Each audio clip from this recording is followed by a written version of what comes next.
Welcome to UncoverTime, where we bring history to life in clear and powerful stories for all to understand. In ancient Greece, two famous men showed the world two very different ways to live, Aristippus and Diogenes. Both were students of Socrates. But while Socrates asked deep questions, these two men gave opposite answers. Aristippus came from Cyrene, a rich Greek city in North Africa. He believed life was about pleasure and comfort. He taught that people always act to gain pleasure or avoid pain, even when they act kindly or bravely.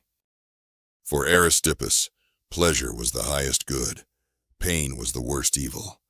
Wisdom meant knowing how to enjoy life without being ruled by it. He once said, "I possess things, but I am not possessed by them." This was his way of explaining self-control.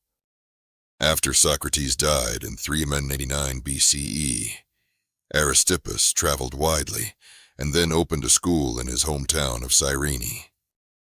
He was clever, well-dressed, and friendly with the rich. His philosophy suited those who enjoyed luxury. Once, he was shipwrecked and poor, but after giving one speech, the people of Rhodes gave him food and shelter. He said, "Real wealth is skill." He believed wise people enjoy pleasure without letting it control them. They don't give up today's joy for a distant promise. When people mocked him for living with a courtesan, he said, "Why not? I live in houses others have used before." He believed in being free, not from society, but from needing things or fearing others. When a king asked why philosophers visit the rich, Aristippus replied, "Because philosophers know what they need, rich men don't." His daughter Arete followed in his footsteps. She led his school and was honored as the light of Hellas. While Aristippus praised pleasure, Diogenes rejected it. He chose a life of complete simplicity. Diogenes was born in Sinope, on the Black Sea. He was once a banker, but lost everything and became poor. He moved to Athens and asked Antisthenes, another follower of Socrates, to teach him. At first, Antisthenes refused, but Diogenes didn't give up. Diogenes became the most famous of the Cynics, a group that believed happiness came from needing nothing. He lived in a large barrel near a temple. He owned only a cloak, a stick, and a small bag. One day, he saw a child drinking water with cupped hands.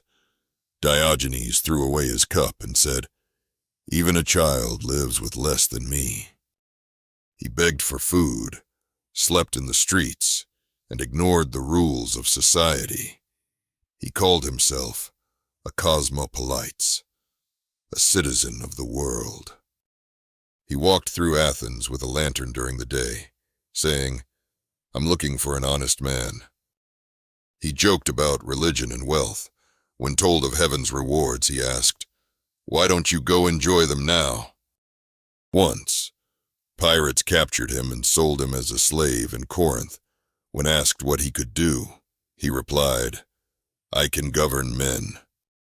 His master, Xeniades, made him a teacher for his sons. Diogenes taught them courage and truth. He even met Alexander the Great in Corinth.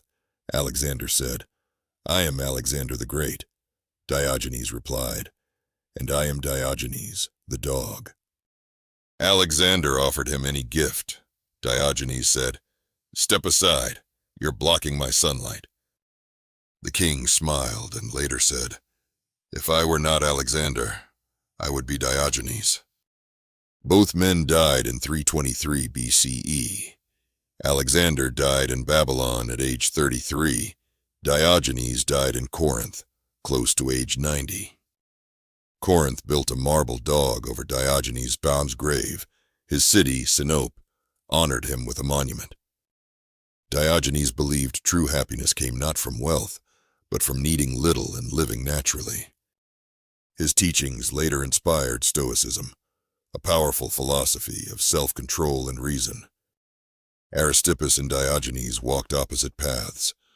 One loved comfort, the other loved freedom, but both searched for a life of truth. Thank you for watching Uncover Time. Like, share, and subscribe, and join us again as we uncover the past together.